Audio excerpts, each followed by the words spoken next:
আজকে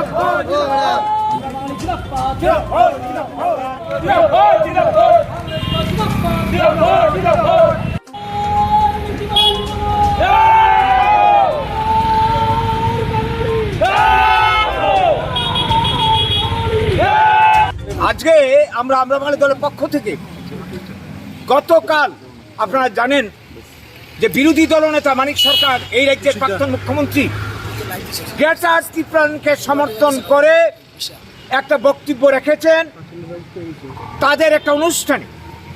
এই যে বিষয়টা, যেই গ্রেটার ত্রিপুরাকে কেন্দ্র করে এই রাজ্যে আগামী দিনে জাতি উপজাতির শান্তি সম্প্রীতি বিঘ্নিত হতে চলছে এবং আমরা যারা বাঙালি অংশের মানুষ যারা রয়েছে নন ট্রাইব, তাদের ভবিষ্যৎ চিরতরে শেষ হতে চলছে, ধ্বংস হতে চলছে।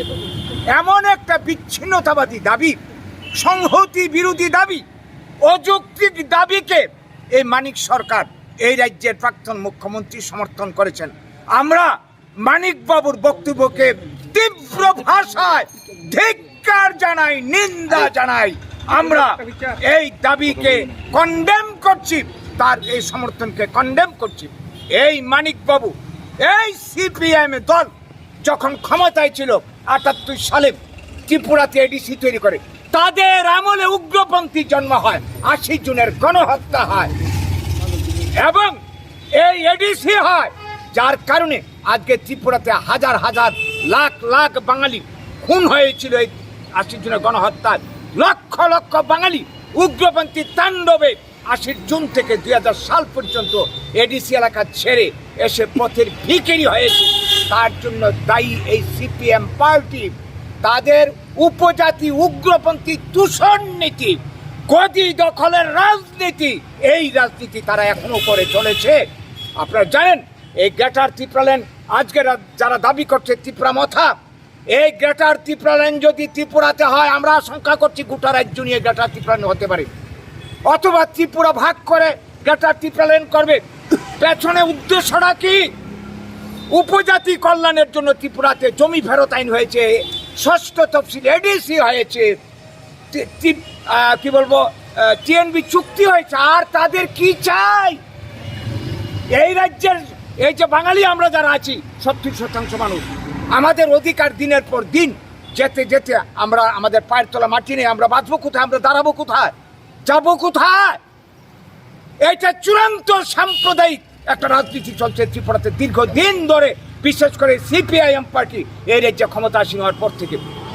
এদের স্বরূপ আজকে আবার উদ্ভাসিত হয়েছে এই ত্রিপুরাল্যান্ডকে সমর্থনের মধ্য দিয়ে।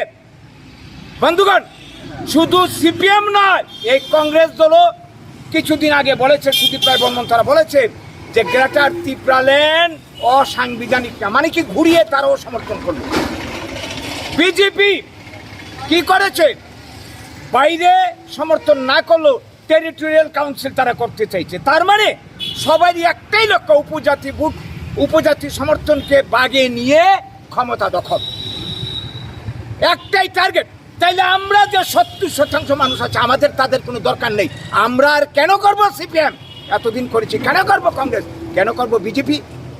এই করতে করতে আজকে একটার পর একটা আইন যা কিছু ত্রিপুরাতে হচ্ছে আমাদের অস্তিত্বকে ধ্বংস করে দিচ্ছে। এবার আমাদের বুঝতে হবে, আমাদের বাঁচতে হবে। তাই আমরা এই সারা রাজ্যের মানুষকে গণতন্ত্র প্রিয়, যদি শান্তি প্রতিষ্ঠা করতে হয়, একটা জাতিকে ধ্বংস করে আরেকটা জাতির কল্যাণ হতে পারে না। আজকে ত্রিপুরার এই অশান্তির জন্য, জাতি উপজাতির মধ্যে বিদ্বেষের জন্য দায়ী সিপিএম, কংগ্রেস, বর্তমানে বিজেপি সহ সবকটা দল। তাদের ছত্রছায়া থেকে আমাদের বেরিয়ে আসতে হবে। তাই আজকের দিনে দাঁড়িয়ে এই যে গ্রেটার ত্রিপুরাল্যান্ডের দাবি করলো মানিক সরকার এবং অন্যান্য পার্টিগুলো, সবাইকে কন্ডেম করছি আমরা এবং আহ্বান করছে এই রাজ্যের মানুষকে, পার্টি করব বাঁচার জন্য, পার্টি করব মাটির জন্য, পার্টি করব আমাদের অধিকারের জন্য। আজকে সিপিএম, কংগ্রেস, বিজেপি করতে করতে আমাদের অস্তিত্ব অধিকার সব জায়গায় চলছে। এইবার সব কিছু ভুলে আসুন আমাদের বাঁচার এই আন্দোলন আমরা বাঙালিকে শক্তিশালী করুন। সামনে ২০২৩ আসছে, এই ২০২৩-এর নির্বাচনকে কেন্দ্র করে আমরা সবাই মিলে আবার ঐক্যবদ্ধভাবে আমরা সবাই মিলে একটা আন্দোলন তৈরি করি। এই সমস্ত রাজনীতির জন্য ছত্রছায়া থেকে বেরিয়ে এসে আমাদের অস্তিত্বের আন্দোলনকে শক্তিশালী করার জন্য আপনাদের সবাই সহযোগিতা করব। আজকে আমরা এখানে কুশপুত্তল পোড়াবো এই মানিক সরকার যাদের কারণে ত্রিপুরাতে দাঙ্গা, ত্রিপুরাতে সর্বনাশ হয়েছে, আবারও তারা করতে থেকে শুধু ভোট পাওয়ার জন্য, ক্ষমতার জন্য। বন্ধুগণ, এই কোটি কথা আজকে যারা আমাদের সর্বনাশ